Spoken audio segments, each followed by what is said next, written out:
Hey guys, it's Destiny, and today I thought I'd discuss everything you guys need to know before Xueyi releases, and she'll be releasing in a few days from now. If you guys enjoy videos like these, do make sure to hit the subscribe button, and if you guys do want to increase your chances of pulling Xueyi, make sure to hit the like button, and the source is just to trust me on this one. Without further ado though, let's get straight into it. For those who aren't too sure what Xueyi's kit does, I'll go over that for you guys real quick, but if you guys do want possibly a longer breakdown on her kit, I'd recommend checking out my previous video regarding her, or of course, once she's here, I'm likely going to make a video going over her. Make sure to check it out then as well.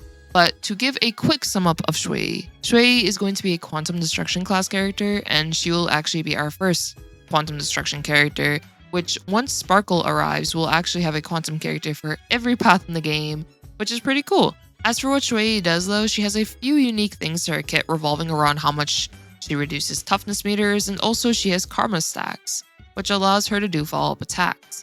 Her skill is able to hit one main target and adjacent enemies, and when she reduces the enemy's toughness meters, she will gain karma stacks, which from the livestream appears to be 8 maximum stacks, which she will then trigger a follow-up attack. Allies can also help Xueyi gain karma stacks by reducing enemy toughness as well. The whole team can contribute to Xueyi getting off her follow-up attacks. Xueyi's ultimate also takes advantage of the toughness meters being reduced, because the more toughness she reduces of an enemy's toughness meter, the more damage she'll deal to that enemy. Plus, she'll also ignore an enemy's weakness and reduce their toughness meter no matter what with her ultimate. But I'm sure, of course, if they are weak to Quantum, this will be even better because then you're reducing the toughness even more. Xueyi so far though is looking to be a great character when it comes to main DPS or possibly even dual DPS comps for a team, which she can be your main damage dealer with proper supports, and I will get into team ideas a little later. And with a dual DPS idea, she will be dealing follow-up attacks onto enemies passively since she can gain karma stacks from herself and also allies, so she'll deal a good amount of damage as the fight goes on.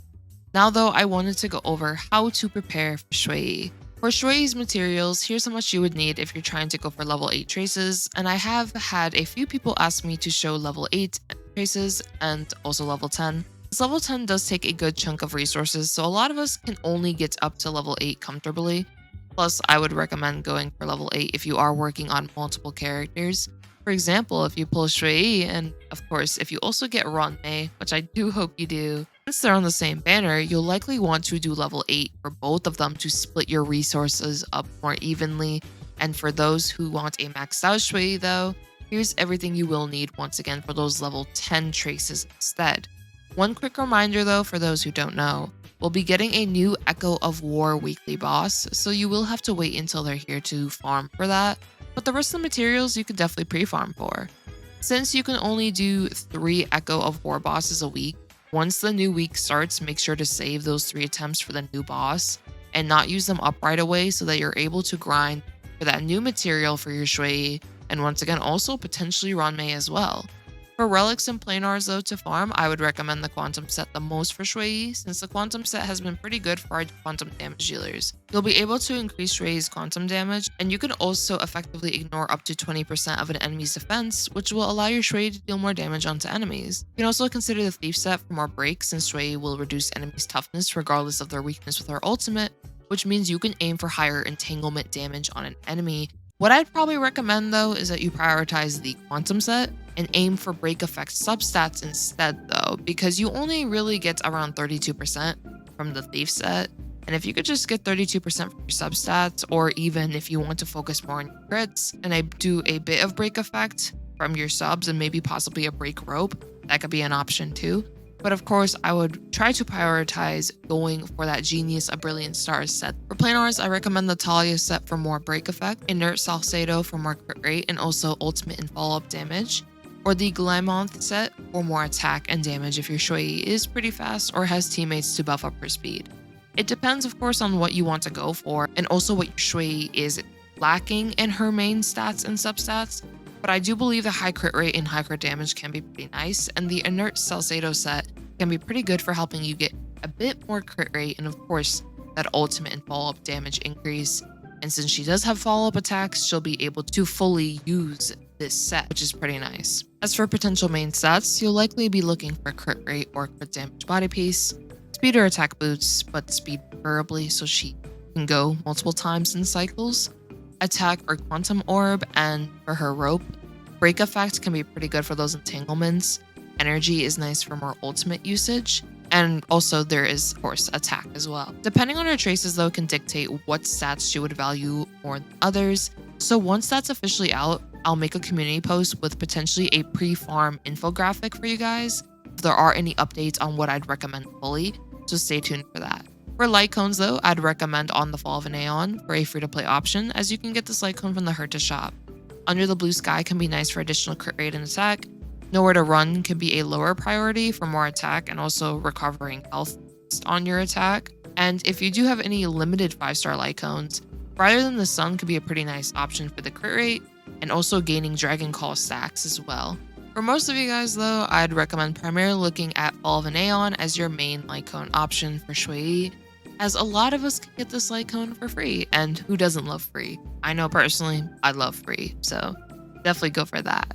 As for team synergies with Xueyi, for a main damage dealer, you can consider her with characters like Piranha, Tingyun, Yukong for the attack, crit rate, and crit damage bonuses, Ruan Mei for elemental resistance penetration, speed, and so on, Silverwolf for implanting quantum weakness onto an enemy, Relic could be great for defense drops, and likely Sparkle depending on what she does when she comes out as well, since she'll also be quantum, and she'll be quantum harmony at that. For sustains, Fushun could be a great sustain because of the crit rate increases she provides for the team, and also her ability to keep the team alive is pretty dang good. Huohuo is great for sustainability, more energy and attack, and of course Huohuo and Luocha also have cleansing, so that's pretty good. If you want to do a mono quantum team with Xueyi, you can also do that, and we should be getting a free Lynx in 1.6, so you'll be able to use her as a healer for your mono quantum team, or even just as a sustain for your team in general, since she has great cleansing abilities and also nice heals for the team. When it comes to a dual DPS team though, you would ideally want to pair Xueyi with another damage dealer of your choosing and pick a buffer or debuffer that will be able to benefit both Xueyi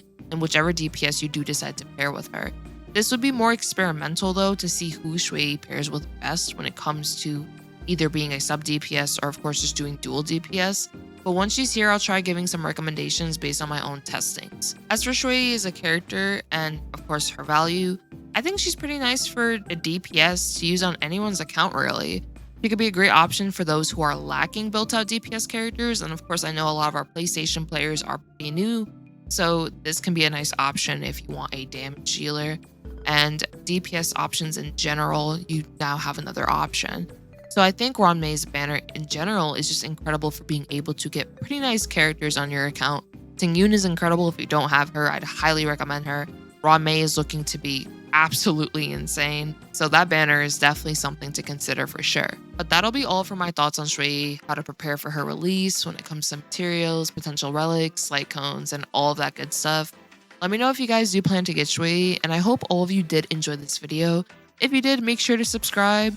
Hit the like button to also support the video. It'll make me pretty happy for the holidays if you guys decide to do that, so I would appreciate it a lot. For those who celebrate the holidays, happy holidays. I will be uploading some more, but I think I'm just going to say it at the end of each video. So if you see this video but you don't see another one, at least you know I told you happy holidays, because I want everyone to either have really great holidays, but if you don't celebrate, then I hope like your break right now, because I know a lot of us are on winter break, I hope your break is going very good. I hope you all have a great one like always. Peace.